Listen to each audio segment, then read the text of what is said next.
անձնական, առողջական, ֆինանսական, գործնական, անպայման կողք կրեք, որպեսզի ես կարողանամ ավելի ռեալ, ավելի ճիշտ, ավելի կոնկրետ եւ լիարժեք ձեր հարցերի պատասխանել։ Նաև եթե ցանկանում, եթե ես զգացի, որ ձեր խնդիրը, ձեր պրոբլեմը նեգատիվի թուղթուկրի անեսկի արդյունք է, սիրելիներս, ես դա նույնպես կբացահայտեմ,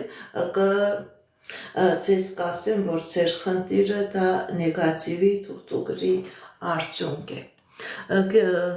Дорогие мои подписчики, я знаю, что много моих подписчиков, они русскоязычные люди, понимают только русский язык, разговаривают только на русском, они не понимают наш армянский. Вы тоже можете давать ваши вопросы на русском, и я с большим удовольствием